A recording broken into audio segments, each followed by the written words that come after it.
আমরা কিছুদিন আগে আমরা একটা উপাধি পেয়েছি, যেই উপাধিটা হচ্ছে যারাই কোরআনের কথা বলে তাদেরকে বলা হয় রাজাকার। কথা বলেন কি বলা হয়? তার মানে আমরা আমাদের আর বুঝতে কোনো বাকি রইল না।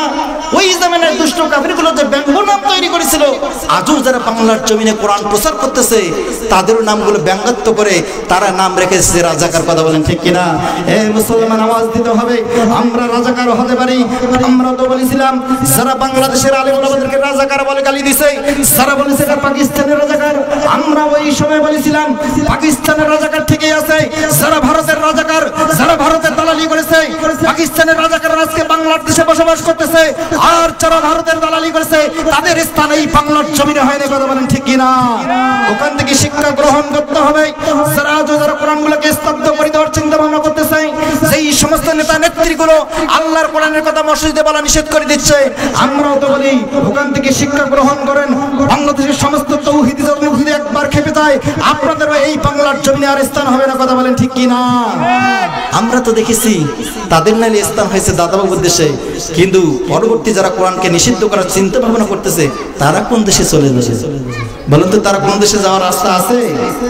আমরা তো দেখেছি 15টি বছর যারা ক্ষমতার চেয়ারে বসলো, আর তারা ক্ষমতার চেয়ারে বসে তারা মোশন দেখাইছিল, তারাও বলেছিল আমরা 2021 সাল না, 2024 সাল না, 2025 সাল না, আমরা ক্ষমতার চেয়ারে থাকবো 2041 সাল। কথা বলেন ঠিক কিনা?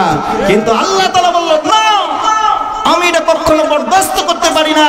সুতরাং আমি আমার পার্লামেন্টে সিদ্ধান্ত গ্রহণ করেছি, আমি আল্লাহ তাআলা এই বাংলার জমিন থেকে তোমাকে ঘাড় ধাক্কা দিয়ে দাদাবাবুর দেশের মধ্যে পাঠিয়ে দিলাম। কথা বলেন ঠিক কিনা? মুসলমান কথা বলেন ঠিক কিনা? এখান থেকে শিক্ষা গ্রহণ করতে হবে। আজ যারা আল্লাহর কোরআন নিয়ে কটূক্তি করবে, আল্লাহর রাসূলকে নিয়ে কটূক্তি করবে, আল্লাহকে নিয়ে বাজে মন্তব্য করবে, ওরা বাংলাদেশের মুসলমান সমস্ত তাওহীদি জনতা যদি আমরা নারায়ে তাকবীর আল্লাহু আকবার বলে মাথার পাগড়ি কোমরে বেঁধে রাজপথে নামতে পারি, এই সমস্ত নাস্তিকের বাচ্চাগুলো বাংলার জমিনে জায়গা হবে না। কথা বলে ঠিক কিনা? কারাগারে যে শুধু হাত তুলে আল্লাহ তাআলাকে দেখা, লিল্লাহি তাকবীর, নারায়ে তাকবীর, আল কোরআনের আলো, আল হাদিসের আলো, তোমার নেতা আমার নেতা নারে তাকবীর। হাসিনাও চেয়েছিল এই সমাজটাকে পরিবর্তন করার জন্য আল্লাহর কোরআনটাকে বাজে ঘোষণা করে। তারা বলেছিল আমরা এই সমাজে শান্তি ফিরতে গেলে আপনাকে আমাকে যে কাজটা করা লাগবে সেই কাজটা হলো, তারা সিদ্ধান্ত উপনীত হলো দিনের ভোট যদি কেউ রাতে মারতে পারে তাহলে এই সমাজের মধ্যে শান্তি আসতে পারে। আমার প্রিয় ভাইয়েরা, আসলে তার ধারণা ছিল ভুল। এই সমাজে শান্তি ওভাবে আসতে পারে না, এই সমাজের জেনা দূর হতে পারে না, এই সমাজের বেবিচার দূর হতে পারে না, এই সমাজের কলুষিত দূর হতে পারে না, এই সমাজের খুন রাহাজানি চাঁদাবাজি দূর হতে পারে না। চাঁদাবাজি খনজানি শুধু একটা জিনিস দূর করতে পারে, সেটাই হচ্ছে আল্লাহর কোরআন। কথা বলেন ঠিক কিনা? এই আল্লাহর কোরআনের পথে থাকতে রাজি আছেন কিনা? আল্লাহর কোরআনের জন্য আপনাকে আমাকে জীবন দেওয়া লাগে, আমরা জীবন দেওয়ার জন্য প্রস্তুত। আল্লাহর কোরআনের জন্য রাস্তার মধ্যে নামতে লাগে, আমরা রাস্তা নামতে বাধ্য আছি। আপনাকে আমাকে যদি ফাঁসির মঞ্চে যাওয়া লাগে আমরা ফাঁসির মঞ্চে যাইতে বাধ্য আছি। কথা বলেন ঠিক কিনা? তারপরে আমরা বাংলার জমিনে আল্লাহর কোরআন দিয়ে পার্লামেন্টে আইন বাস্তবায়ন করতে চাই। কথা বলেন ঠিক কিনা? কারা কারা চান হাত তুলে আমরা আল্লাহ তাআলাকে দেখা, লিল্লাহি তাকবীর। হয় নাই মুসলমানের আওয়াজ হবে সিংহের গর্জনের মতো, আমরা বিড়ালের মতো 1000 বছর বাঁচতে চাই না, আমরা সিংহের গর্জন দিয়ে 1 ঘন্টা বাঁচতেছে। আমরা নাস্তিক মর্যাদার অন্তরে কম্পন ধরাতে চাই যে বাংলার মুসলমান আর আমরা ঘুমিয়ে দেয়। কথা বলেন ঠিক কিনা? কারণ বাংলার মুসলমান এখন একটি জিনিস উপনীত হয়েছে, এখনকার স্লোগান হচ্ছে জয় বাংলা স্লোগান শেষ, সামনে হচ্ছে কোরআন ওয়ালাদের বাংলাদেশ। কথা বলেন ঠিক কিনা? আমরা এখন লক্ষ্য করে দেখতেছি যে বাংলাদেশের টেকনাফ থেকে তেতুলিয়া, রূপসা থেকে পাতুরিয়া, সুন্দরবন থেকে বান্দরবান, প্রতিটা মানুষের কর্ণে শহরে একটি আওয়াজ হচ্ছে আগামী দিন হচ্ছে কোরআন ওয়ালাদের দিন। কথা বলেন ঠিক কিনা? আগামী দিন হবে আলেম ওলামাদের দিন, আগামী দিন হবে জামাতে ইসলামের দিন, আগামী দিন হবে চরমনের দিন, আগামী দিন হবে মামুনুল হকের দিন। কথা বলেন ঠিক কিনা?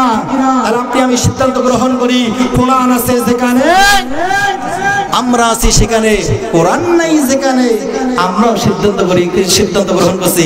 আমি হাফেজ মাওলানা মোহাম্মদ ইসমাইল হোসেন সিরাজি, আমিও গ্রহণ করেছি যে কোরআন আছে যেখানে, আমরা আছি সেখানে, কোরআন নাই যে দলে, আমরা থাকবো না সেই দলে। জয় বাংলার দিন শেষ, সামনে হচ্ছে কোরআনওয়ালাদের বাংলাদেশ। কথা বলে ঠিক কিনা? পবিত্র কুরআনুল কারীমের মধ্যে বিশ্ববাসীকে জানাই দিল, লাকাদ খালাকনাল ইনসানা ফি আহসানি তাকওয়িম। সকলে বলছে আল্লাহু আকবার। আল্লাহ রাব্বুল আলামিন এই পৃথিবীর জমিনে মানুষকে উত্তম আকৃতি দিয়ে তৈরি করলো। আল্লাহ তাআলা যদি ইচ্ছা করতে পারতো, আল্লাহ রাব্বুল আলামিন বলতে পারতো, আমি বন জঙ্গলের মধ্যে যে হাতিটা বড় প্রাণী, আমি যদি ইচ্ছা করতাম ওই হাতিকে আমি আল্লাহ তাআলা উত্তম আকৃতি দিয়ে তৈরি করতে পারতাম। আমি আল্লাহ কিন্তু সেটা বললাম না। আমি আল্লাহ যদি ইচ্ছা করতে পারতাম সাগরের মধ্যে নীলতিমি যে মাছটা আছে, এই মাছটাকে আমি আল্লাহ রাব্বুল আলামিন শ্রেষ্ঠ প্রাণী হিসেবে আখ্যায়িত করতে পারতাম। আমি আল্লাহ তাআলা সেটা করলাম না। আমি আল্লাহ রাব্বুল আলামিন এই পৃথিবীর জমিনে 3.5 হাত একটা বটির মানুষকে আমি আল্লাহ তাআলা ভালোবেসে পছন্দ করে আমি আল্লাহ তাআলা তাদেরকে শ্রেষ্ঠ প্রাণী হিসেবে আখ্যায়িত করলাম। সকলে বলি সুবহানাল্লাহ। আল্লাহকে প্রশ্ন করি, আল্লাহ বুঝতে পারলাম শ্রেষ্ঠ প্রাণী হলাম, লাভটা কি হলো?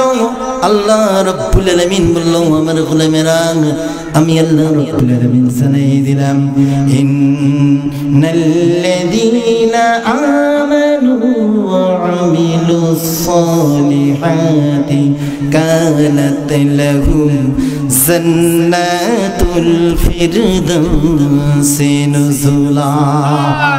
আল্লাহু আকবার। আল্লাহ রাব্বুল আলামিন বলল, আমার গোলামেরা, তোমরা যদি দুইটা কাজ করতে পারো তাহলে আমি আল্লাহ রাব্বুল আলামিন জানাই দিলাম, আমি আল্লাহ তাআলা তোমাদেরকে জান্নাতের অধিবাসী বানায়া দিলাম। সকলে বলি সুবহানাল্লাহ।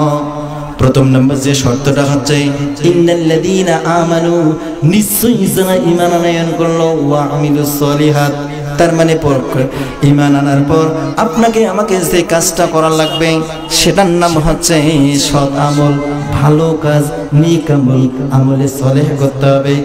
আমলে সলেহ কারা বলে? আমলে সলেহের জিনিসটা কি আমার ভাইয়েরা? এই যে আজকে কোরআনের আয়োজন করা হচ্ছে, এত সুন্দর জান্নাতের প্যান্ডেল আজকে তৈরি করা হয়েছে, এই প্যান্ডেলের আশেপাশে যতগুলো বাড়ি আছে, এই বাড়ির লোকজনের জন্য আজকে একটা সুবর্ণ সুযোগ রয়েছে। তারা যদি এই জায়গায় আসতে পারে, আমার আল্লাহ রাব্বুল আলামিন বলল, আমি আল্লাহ তাআলা তোমাদের জীবনের সমস্ত গুনাহ মাফ করাইয়া দেব। সকলে বলি সুবহানাল্লাহ। কিন্তু আমার প্রিয় ভাইরা, দুঃখজনক, আমরা এমন জায়গায় একটা মাহফিল করতেছি। আচ্ছা বলেন তো, এখানে কি হিন্দুর বাড়ি আছে নাকি? মুসলমান আওয়াজ দিতে হবে। এখানে কি কোনো হিন্দুর বাড়ি আছে? কোনো হিন্দুর বাড়ি নাই। তার মানে এখানে আপনি আমি সাক্ষী দিলাম, এখানে হচ্ছে মুসলমানদের এলাকা। আজকে যদি সমস্ত এই বাড়িগুলোর মধ্যে আপনি আমি যদি মুসলমান দাবি করি, এত সুন্দর কোরআনের আয়োজন করা হয়েছে, আর আপনি যদি আজকে নাকে তেল দিয়ে ঘুমান, আল্লাহর কসম, আল্লাহি বিল্লাহির কসম করে বলতেছি, এই মানুষগুলা সমস্ত এই মাহফিলের রসুলায় এই মানুষগুলা গুনাহগার হয়ে যাবে। সকলে বলি নাউযুবিল্লাহ। আমি এখনো বলতেছি যে আপনারা যারা বাসা বসে আছেন, নামের মুসলমান দিয়ে কাজ নাই, আপনারা মাহফিলে দিলে চলে আসেন। কথা বলেন ঠিক কিনা? আমার ভাইয়েরা, আমার আল্লাহ রাব্বুল আলামিন বললাম, এই সমস্ত মানুষগুলো কারা? যারা কিতাবের কিছু অংশ মানে আর কিছু অংশ মানে না। এই সমস্ত মানুষগুলো তো তারা, এই সমস্ত মানুষ কারা আল্লাহ তাআলা জানাই দিল, আতা'মুরুনান নাসা বিল বিররি ওয়া তানসাউনা আনফুসাকুম ওয়া আনতুম তাতলুনাল কিতাবা আফালা তাকিলুন। সকলে বলছে আল্লাহু আকবার। আল্লাহ রাব্বুল আলামিন বলল, আমার গোলামেরা, যেই বান্দাগুলো কোরআন শোনার জন্য আসলো না, এই বান্দাগুলো কিতাবের কিছু অংশ মানে আর কিছু অংশ মানে না। আল্লাহকে ওলি আল্লাহ কোন অংশ মানে আমার আল্লাহ রাব্বুল আলামিন জানিয়ে দিল এই মানুষগুলো কিতাবের ওই অংশটা মানে যেই অংশটা হচ্ছে শুক্রবার দিন যখন চলে আসে তখন তারা শুক্রবার নামাজ পড়তে যায়। আবার যখন ঈদের দিন চলে আসে এই একটি বছর নামাজ যদি না পড়ে যখন ঈদের নামাজ শুরু হয়ে যায় এই আল্লাহর বান্দাগুলো সবার আগে ঈদগাহে চলে যায়। শুধু কি তাই আমার ভাইয়েরা ঈদগাহে যায় আর যখন বাবা মা মারা যায় মানুষ তো খারাপ বলবে না রে আমি যদি বাবার জানাজায় না দাঁড়াই মানুষ খারাপ বলবে। এই জন্য ওই আল্লাহর বান্দাগুলো কি করে বাবা মা মারা গেলে পাঞ্জাবি পরে টুপি পরে বাবা মার জানাজায় এসে দাঁড়িয়ে যায়। কথা বলেন ঠিক কি না? আমার আল্লাহ তাআলা বলল এরা আসলে প্রকৃত মুসলমান হতে পারে। প্রকৃত মুসলমান হতে পারে। প্রকৃত মুসলমান হতে গেলে আপনাকে যে কাজটা করা লাগবে আল্লাহ রাব্বুল আলামিন জানিয়ে দিল আমানতু বিল্লাহি ওয়া মালাইকাতিহি ওয়া কুতুবিহি ওয়া রাসূলিহি ওয়াল ইয়াউমিল আখির ওয়াল কদরি খাইরিহি ওয়া শাররিহি মিনাল্লাহি তাআলা ওয়াল বা'সি বাদাল মাউত। সকলে বলছে আল্লাহু আকবার। আল্লাহ তাআলা বললেন মুসলমান হতে গেলে তোমাদের যে প্রথম নাম্বার শর্তটা হচ্ছে সেটা হলো আমানতু বিল্লাহি, আল্লাহকে বিশ্বাস করতে হবে। তার মানে আপনি আমি আল্লাহকে তখনই বিশ্বাস করি যখন আপনার একটা সন্তান অসুস্থ হয়ে যায়, যখন আপনি একটা বিপদে পড়ে যান, যখন প্রচন্ড পরিমাণ বাতাস হয় তখনই আমরা যদি নামাজ না পড়ি তারপরে একটা কথা বলি আল্লাহ বাঁচাও। কি বলি বলেন তো দেখি? আল্লাহ বাঁচাও। কথা বলেন ঠিক কি না? আল্লাহ তাআলা বলল এরা প্রকৃত মুসলমান হতে পারে না। আমার ভাইয়েরা তারপরে তো যেহেতু আমরা তাদের সাথে বসবাস করি এই মানুষগুলো যখন ভোট লাগাইছিল ওই সময় তারা ভোটের মধ্যে বলেছিল এনআইডি কার্ডের মধ্যে তারা উল্লেখ করেছিল মোহাম্মদ ইসমাইল হোসেন, মোহাম্মদ আব্দুল জব্বার, মোহাম্মদ মমিনুল ইসলাম, মোহাম্মদ শহীদুল ইসলাম, মোহাম্মদ আবুজার, এইরকম বিভিন্ন নামের সাথে তারা মোহাম্মদ লিখছে। কথা বলেন ঠিক কি না? আমার আল্লাহ বলল না না এরা কখনো মোহাম্মদের উম্মত হতে পারে না। আজকে যদি আপনি আমি মোহাম্মদের অনুসারী করতাম, আমি যদি আল্লাহর রাসূলকে ভালোবাসতাম, আমার তো মনে হয় এই মাহফিলের আশেপাশে যতগুলো বাড়ি আছে আজকে তাদের ঘুম হারাম হওয়া দরকার ছিল। কথা বলেন ঠিক কি না? মুসলমান আওয়াজ দিতে হবে। যেই সময়ের মধ্যে গোটা পৃথিবীর মুসলমানদেরকে নিধন করার ষড়যন্ত্র চলতেছে, যেই সময়ের মধ্যে মুসলমানদের উপর নির্যাতনের স্টিমরোলারগুলো চালানো হচ্ছে, যেখানে মুসলমান বসবাস করতেছে সেখানে মুসলমানদের উপর আক্রমণ করা হচ্ছে। কথা বলেন ঠিক কি না? এর কারণটা হচ্ছে একটাই, সুবিধাবাদ জিন্দাবাদ। আমরা যারা শুধু নামের শুরুতে মোহাম্মদ লিখি এই সমস্ত মোহাম্মদ মার্কা মানুষ যারা আছে তাদের কারণে আজকে ইসলামের ক্ষতি হচ্ছে। কথা বলেন ঠিক কি না? এরা কখনো নামের মুসলমান হয়, এরা কামের মুসলমান হতে পারে না। এগুলো হচ্ছে নামের মুসলমান, এরা কামের মুসলমান হতে পারে না। আমার ভাইয়েরা আচ্ছা বলেন তো রিজিকের মালিকটাকে, হায়াতের মালিকটাকে, মৌতের মালিকটাকে? আল্লাহ রাব্বুল আলামিন যদি এই মুহূর্তে ইচ্ছা করত আপনাকে আমাকে মেডিকেলের বেডের মধ্যে ফেলাইতে পারতো। কথা বলেন ঠিক কিনা? কিন্তু আপনাকে এত সুন্দর একটি স্ট্যাটাস দিল, আপনার এত সুন্দর একটি বডি তৈরি করে দিল আল্লাহ রাব্বুল আলামিন। লাকাদ খালাকনাল ইনসানা ফি আহসানি তাকওয়িম। আমি আল্লাহ তাআলা মানুষকে এত সুন্দরভাবে তৈরি করলাম। মানুষ তৈরি করার সময় আমি দুইটা চক্ষু দিলাম, দুইটা চক্ষু দেওয়ার পর ভুরুগুলো আমি দিলাম না, দেখি মানুষটা কখনো ভালো দেখা যায় না। এবার আল্লাহ রাব্বুল আলামিন একটা মানুষের একটা হাত দিল আর একটা দিল না।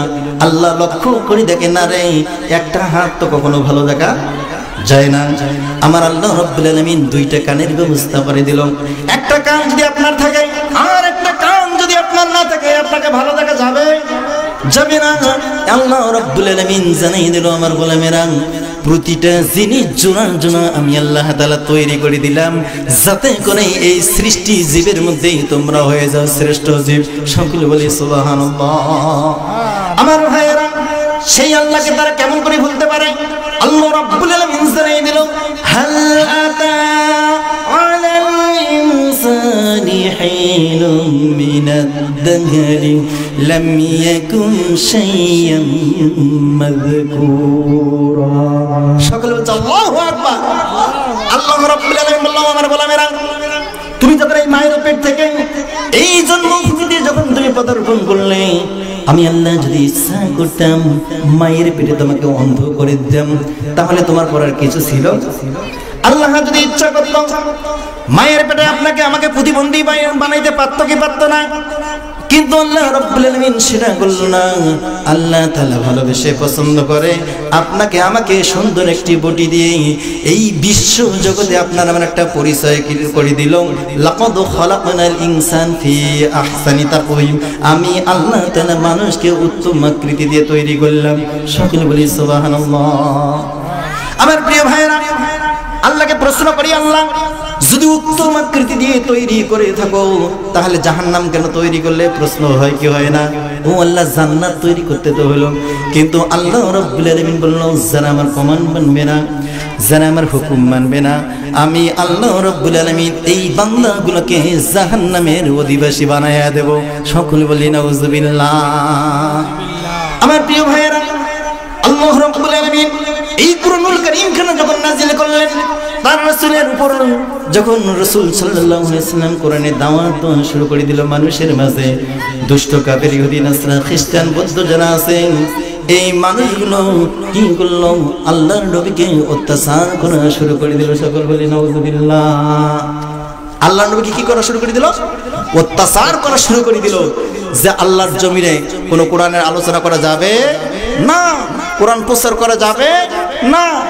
কালিমার দাওয়াত দেওয়া যাবে না কাফেররা তারা বিরোধিতা শুরু করে দিল আমার প্রিয় ভাইরা আল্লাহর নবী বিশ্ব নবী জনাবে মুহাম্মদ রাসূলুল্লাহ সাল্লাল্লাহু আলাইহি ওয়াসাল্লাম যখন কোরআন প্রচার করা শুরু করে দিল নির্যাতন কিন্তু নেমে আসা শুরু হয়ে গেল আল্লাহর নবীর একটা অপরাধ ছিল আল্লাহ লাহুল খালকু ওয়াল আমর সৃষ্টি যার আইন চলবে শুধুমাত্র কেবলমাত্র একমাত্র আমার আল্লাহর কথা বলেন ঠিক কি না আমার প্রিয় ভাইরা সৃষ্টি যার আইন চলবে শুধুমাত্র কেবলমাত্র বলেন তো দেখি কার একমাত্র হচ্ছে আমার আল্লাহর এটাই ছিল আমার নবীর অপরাধ আর অন্য কোন অপরাধ ছিল না আমার প্রিয় ভাইরা বদরের প্রান্তরে যুদ্ধ হবে এই সময় আবু জাহেলের যতগুলো চানাচামুন্ডা ছিল সমস্ত লিডারগুলোকে ডাক দেওয়া হলো বদরের প্রান্তরে লড়াই হবে উতবা সাহেব ওয়ালিদ ইবনে মুগিরা তারা আসলো আসার পর আবু জাহেলকে জিজ্ঞাসা করলো ও আমাদের লিডার মিস্টার আবু জাহেল আচ্ছা আমরা যে বদরের প্রান্তরে যুদ্ধ করতে যাচ্ছি আব্দুল্লাহর বেটা মুহাম্মাদের বিরুদ্ধে যুদ্ধ করব এর কারণটা কি আসলে তার অপরাধটা কি ছিল দোষটা কি আসলে আব্দুল্লাহর বেটা মুহাম্মদ দেখতে কেমন ছিল তার চরিত্রটা কেমন ছিল আমার ভাইরা এবার আবু জাহেল ওই উতবা সাহেব ওয়ালিদ ইবনে মুগিরাকে বলল ও আমার সঙ্গী সাথীরা সত্যি করে একটা কথা বলি এতদিন যদি আমি বলতে বলতে চাইছিলাম বলি নাই আজকে আল্লাহর কসম করে বলতেছি আমি আমার তোমারে হয় আসমানের নিচে জমিনের উপরে আব্দুল্লাহর বেটা মুহাম্মাদের মতো ভালো লোক এই পৃথিবীর জমিনে নাই সকল বলি সুবহানাল্লাহ ভালো লোক এই কারণে না থাকবে আল্লাহ তাআলা আমার নবীর প্রশংসায় আল্লাহ রাব্বুল আলামিন জানাই দিল ওয়া ইন্নাকা লাআলা খুলুকিন আযীম সকল বলছে আল্লাহু আকবার আল্লাহ রাব্বুল আলামিন আমার নবীর সার্টিফিকেট দিলেন যে তার মতো চরিত্র এই পৃথিবীর জমিনে আর একজনের হতে পারে না এবার উতবা সাহেব ওয়ালিদ ইবনে মুগিরা বলল ও মিস্টার আবু জাহেল নেতাজি তাহলে আমরা কেন যুদ্ধ করব তার জন্য তার সাথে কিসের আমাদের শত্রুতা আপনি তো বলেই দিলেন আসমানের নিচে জমিনের উপরে তার মতো ভালো লোক এই পৃথিবীর জমিনে আরেকজন নাই তাহলে তার সাথে আমরা কেন যুদ্ধ করব আমার ভাইয়েরা মিস্টার আবু জাহেল বলল ও উতবা সাহেব ওয়ালিদ ইবনে মুগিরা তোমরা বুঝবে না কারণ আব্দুল্লাহর বেটা মুহাম্মদকে যদি আমি হত্যা না করি তাহলে আমার এই চেয়ারটা ঠিক থাকবে না এই জন্য তার বিরুদ্ধে আমরা যুদ্ধ করবি সকলে বলি নাউজুবিল্লাহ চেয়ারের মালিকটা কে বলেন তো দেখি আল্লাহ চেয়ারের মালিকটা কে চেয়ারের মালিক হচ্ছে আল্লাহ ক্ষমতা দেওয়ার মালিকটা কে বলেন তো দেখি ক্ষমতা দেওয়ার মালিকটা হচ্ছে আমার আল্লাহ। চেয়ারটা কেড়ে নিতে পারে শুধুমাত্র কেবলমাত্র কে বলেন তো দেখি? সেটা হচ্ছে আমার আল্লাহ। আমার প্রিয় ভাইরা, আমরা তো দেখেছি 15টি বছর তারা ক্ষমতার চেয়ারে বসলো, আর তারা ক্ষমতার চেয়ারে বসে তারা মোশন দেখাইছিল, তারাও বলেছিল আমরা 2021 সাল না, 2024 সাল না, 2025 সাল না, আমরা ক্ষমতার চেয়ারে থাকবো 2041 সাল। কথা বলেন ঠিক কিনা? কিন্তু আল্লাহ তাআলা বললেন না, আমি এটা কখনো বরদাস্ত করতে পারি না। সুতরাং আমি আমার পার্লামেন্টে সিদ্ধান্ত গ্রহণ করেছি, আমি আল্লাহ তাআলা এই বাংলার জমিন থেকে তোমাকে ঘাড় ধাক্কা দিয়ে দাদা বাবুর দেশের মধ্যে পাঠিয়ে দিলাম। কথা বলেন ঠিক কিনা? মুসলমান কথা বলেন ঠিক কিনা? এখান থেকে শিক্ষা গ্রহণ করতে হবে। আজ যারা আল্লাহর কোরআন নিয়ে কটূক্তি করবে, আল্লাহ রাসূলকে নিয়ে কটূক্তি করবে, আল্লাহকে নিয়ে বাজে মন্তব্য করবে, গোটা বাংলাদেশের মুসলমান সমস্ত তৌহিদি জনতা যদি আমরা নারায়ে তাকবীর আল্লাহু আকবার বলে মাথার পাগড়ি কোমরে বেঁধে রাজপথে নামতে পারি, এই সমস্ত নাস্তিকের বাচ্চাগুলো বাংলার জমিনে জায়গা হবে না। কথা বলেন ঠিক কিনা? কারাগারে যে শুধু হাত তুলে আল্লাহ তাআলাকে দেখা, লিল্লাহি তাকবীর, নারায়ে তাকবীর, আল কোরআনের আলো, আল হাদিসের আলো, তোমার নেতা আমার নেতা বিশ্বনবী মুস্তাফা, নারায়ে তাকবীর, আল্লাহু আকবার। আমার ভাইয়েরা, আল্লাহর নবী বিশ্ব নবী জনাবে মুহাম্মদ রাসূলুল্লাহ যখন কাফেরদের মাঝে বলল, ওয়াত্তাকুল্লাহ, তোমরা আল্লাহকে ভয় করো, এক আল্লাহর ইবাদত করো, আনি ইবাদুল্লাহ, ওই আল্লাহর ইবাদত করো যে আল্লাহ তাআলা তোমার সুন্দর দুইটা টানা টানা চক্ষু দিল, সুন্দর দুইটা কান দিল, দুইটা হাত তৈরি করে দিল। সেই আল্লাহ যদি ইচ্ছা করত মায়ের পেটে তোমাকে অন্ধ করতে পারত, সেটা কিন্তু করলো না। সেই আল্লাহকে তোমরা ভয় করো, আনি ইবাদুল্লাহ, তার মানে আল্লাহর ইবাদত করো। আমার ভাইয়েরা, এই কথা বলার সাথে সাথে দুষ্ট কাফিরগুলো তারা কি করলো? আল্লাহর নবীর উপর আঘাত করা শুরু করে দিল। নাউজুবিল্লাহ বলেন। শুধু কি আঘাত করলো আমার ভাইয়েরা? তাই না, এইরকম করে যুগে যুগে যতগুলো নবী রাসূল এই পৃথিবীর জমিনে এসেছে, নবী রাসূলকে হেনস্থ করার জন্য মক্কার জমিনের দুষ্ট কাফেরগুলো নবীদের নামগুলো ব্যঙ্গ তৈরি করলো। কি তৈরি করলো বলেন তো দেখি? মনে করো আমার নাম হলো ইসমাইল হোসেন, আমাকে ডাক দিত ইসমাইল বলে।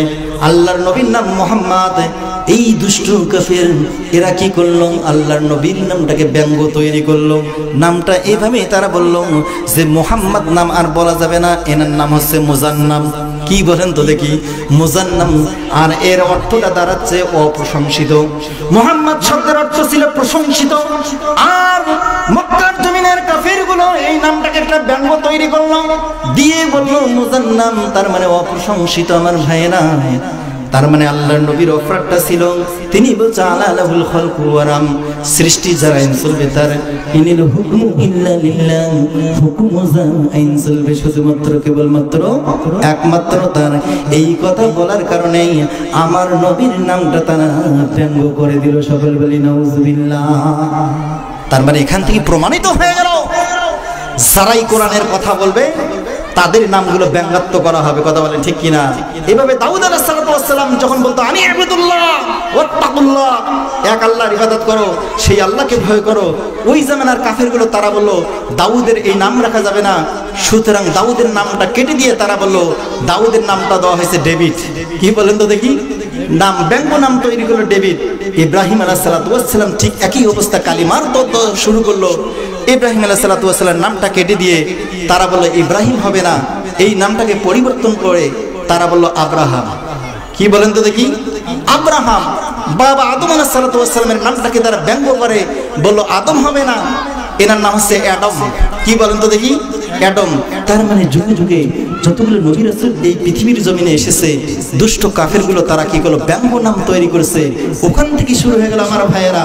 আজও যারা বাংলার জমিনে কোরআনের কথাগুলো বলবে, যেই সমস্ত আলেম ওলামাগুলো আল্লাহর কোরআনের কথা বলবে, কোরআনের কথাগুলো প্রচার করে দেবে, এই জামানো ওই আলেমদের নামগুলোকে ব্যঙ্গাত্ম করা হবে। তার মানে আমাদের বোঝার বাকি নাই। আমরা কিছুদিন আগে আমরা একটা উপাধি পেয়েছি, যেই উপাধিটা হচ্ছে যারাই কোরআনের কথা বলে তাদেরকে বলা হয় রাজাকার। কথা বলেন কি বলা হয়? তার মানে আমরা আমাদের আর বুঝতে কোনো বাকি রইল না। ওই জামানায় দুষ্ট কাফিরগুলো যে ব্যঙ্গ নাম তৈরি করেছিল, আজও যারা বাংলার জমিনে কোরআন প্রচার করতেছে তাদেরও নামগুলো ব্যঙ্গাত্ম করে তারা নাম রেখেছে রাজাকার। কথা বলেন ঠিক কিনা? মুসলমান আওয়াজ দিতে হবে, আমরা রাজাকার হতে পারি। আমরা তো বলেছিলাম যারা বাংলাদেশের আলেম ওলামাদেরকে রাজাকার বলে গালি দিছে, যারা বলেছে পাকিস্তানের রাজাকার, আমরা ওই সময় বলেছিলাম পাকিস্তানের রাজাকার ঠিকই আছে। যারা ভারতের রাজাকার, যারা ভারতের দালালি করেছে, পাকিস্তানের রাজাকার আজকে বাংলাদেশে বসবাস করতেছে, আর যারা ভারতের দালালি করেছে তাদের স্থান এই বাংলার জমিনে হয়নি। কথা বলেন ঠিক কিনা? ওখান থেকে শিক্ষা গ্রহণ করতে হবে। যারা কোরআনগুলোকে স্তব্ধ করে দেওয়ার চিন্তা ভাবনা করতেছে, সেই সমস্ত নেতা নেত্রীগুলো আল্লাহর কোরআনের কথা মসজিদে বলা নিষেধ করে দিচ্ছে, আমরাও তো বলি ওখান থেকে শিক্ষা গ্রহণ করেন। বাংলাদেশের সমস্ত তৌহিদি যদি একবার খেপে যায় আপনাদের এই বাংলার জমিনে আর স্থান হবে না। কথা বলেন ঠিক কিনা? আমরা তো দেখেছি তাদের নাইলে স্থান হয়েছে দাদাবাবুর দেশে, কিন্তু পরবর্তী যারা কোরআনকে নিষিদ্ধ করার চিন্তা ভাবনা করতেছে তারা কোন দেশে চলে যাচ্ছে? বলুন তো, তারা কোন দেশে যাওয়ার রাস্তা আছে? আমার প্রিয় ভাইয়েরা, আল্লাহর নবী, বিশ্ব নবী জনাবে মুহাম্মদ রাসূলুল্লাহ সাল্লাল্লাহু আলাইহি ওয়াসাল্লাম, তিনি তার কাছে যখন ওহী নিয়ে আসতো জিবরাইল আলাইহিস সালাতু ওয়াস সালাম, আল্লাহর নবী জিবরাইল আলাইহিস সালাতু ওয়াস সালাম বলল, ইয়া কি জিবরাইল, তুমি তো আমার কাছে একবার দুইবার তিনবার নয়, আমার কাছে এসেছো 24,000 বার। জিবরাইল, তোমাকে একটি প্রশ্ন করব, কিন্তু করা হয় না, তবে আজকে আমি একটি প্রশ্ন করব। সেই প্রশ্নটা হচ্ছে, জিবরাইল তুমি কোন জিনিসটা গুনতে পারো না? এবার জিবরাইল আলাইহিস সালাতু ওয়াস সালাম বললেন, ইয়া রাসূলুল্লাহ, ইয়া হাবিবাল্লাহ, আমি ওই জিনিসটা গুনতে পারি না। সেই জিনিসটা হচ্ছে তোমার যতগুলো উম্মত আছে, যখন একটা উম্মত জমিনে বসে সুবহানাল্লাহ, আল্লাহু আকবার, আলহামদুলিল্লাহ বলবে, আর যদি একটি সিজদা দেয়, আল্লাহ রাব্বুল আলামিন খুশি হয়ে যে কত পরিমাণ নেকি দেয়, আমি জিবরাইল সেটা গুনতে পারি না। সকল বলে সুবহানাল্লাহ। আমার ভাইয়েরা, আল্লাহর নবী, বিশ্ব নবী জনাবে মুহাম্মদ রাসূলুল্লাহ সাল্লাল্লাহু আলাইহি ওয়াসাল্লাম, ইয়া কি জিবরাইল, বুঝতে পেরেছি তুমি ওই জিনিসটা গুনতে পারো না, তবে এবার একটা প্রশ্ন, তুমি কোন জিনিসটা গুনতে পারো? জিবরাইল আলাইহিস সালাতু ওয়াস সালাম বললেন, ইয়া রাসূলুল্লাহ, ইয়া হাবিবাল্লাহ, আমি ওই সপ্তম আসমানে থাকার পরেও এই জমিনের মধ্যে বৃষ্টির কতটা ফোঁটা পানি পড়লো জমিনের মধ্যে, আমি জিবরাইল যদি সপ্তম আসমানেও থাকি, ওই জায়গা থেকে আমি গুনতে পারি আল্লাহ রাব্বুল আলামিন কত ফোঁটা বৃষ্টির পানি এই জমিনের মধ্যে ফেললো। সকলে বলি সুবহানাল্লাহ। কিন্তু সপ্তম আসমান থেকে যদি গুনতে পারে বৃষ্টির কত ফোঁটা পানি জমিনের মধ্যে পড়তে পারলো, কিন্তু আপনি যে একবার সুবহানাল্লাহ বললেন, আল্লাহু আকবার বললেন, আল্লাহ তাআলা যে খুশি হয়ে আপনার আমলনামা কত পরিমাণ লিখছে, জিবরাইল বলে আমি এটা হিসাব করতে পারি না। সকলে বলি সুবহানাল্লাহ। আমার ভাইয়েরা, আল্লাহর নবী, বিশ্ব নবী জনাবে মুহাম্মদ রাসূলুল্লাহ সাল্লাল্লাহু আলাইহি ওয়াসাল্লাম বলল, আমার উম্মতেরা, কয়েকটা কাজ তোমাদের করা লাগবে। সেই কাজটা হচ্ছে, তুমি যতই গুনাহগার হও না কেন, যত গুনাহ করো না কেন, যদি আল্লাহর কাছে সারেন্ডার গ্রহণ করতে পারো, তাহলে আল্লাহ রাব্বুল আলামিন তোমার জীবনের সমস্ত গুনাহগুলো মাফ করায়া দেবে। সুবহানাল্লাহ। আল্লাহ রাব্বুল আলামিন পবিত্র কোরআনুল কারীমের মধ্যে বিশ্ববাসীকে জানাই দিল, ইল্লা মান তাবা ওয়া আমানা ওয়া আমিলা আমালান সালিহা ফাউলাইকা আল্লাযীনা ইউবাদদিলুল্লাহু সাইয়্যাতি হাসানা ওয়া কানা আল্লাহু গফুরার রহিম।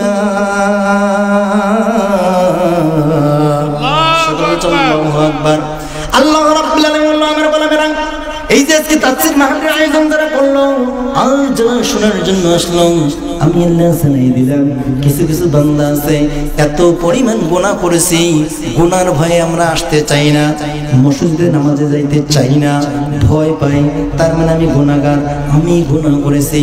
আমার আল্লাহ বলল, ও আমার গোলাম, আয় আয়, আমি আল্লাহ তাআলা তোর জীবনের সমস্ত গুনাহগুলো মাফ করায়া দেব। সকলে বলি সুবহানাল্লাহ। আল্লাহ বলি আল্লাহ কিভাবে গুনাহ মাফ করলেন? আল্লাহ রাব্বুল আলামিন বলল আমার গোলামেরা যদি রাতের আধারে উঠে ওযু করে পবিত্রতা অর্জন করে যদি 2 রাকাত নামাজ পড়ে 2 হাত তুলে আমার কাছে বলো আল্লাহ এখন আমার শরীরের শক্তি নাই, আমার দাঁতগুলো পড়ে গেল, চামড়াগুলো ঢিল হয়ে গেল, চোখে কম দেখতেছি, মাজা ব্যথা করতেছে, হাঁটু ব্যথা করতেছে, আল্লাহ ইবাদত করার মতো ক্ষমতা নাই, ছেলে আর ভালোবাসে না, ছেলের বউ আমাকে আর দেখতে পারে না, এই যে কঠিন শীত হয়ে গেল, শীত আসতেছে, আপনার বাবা কিভাবে থাকলো, আমার মা কিভাবে থাকলো, এমনও সন্তান আছে বাবা মার কোনো খবর নেবে না, কথা বলেন ঠিক কিনা? আমার ভাইয়েরা মা কি খাইলো বাবা কি খাইলো সেটা কোনো খবর নেবে না, এমন কুলাঙ্গার সন্তানগুলো আছে।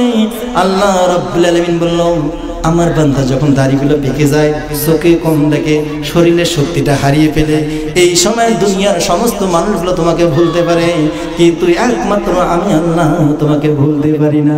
সকল বলি সুবহানাল্লাহ।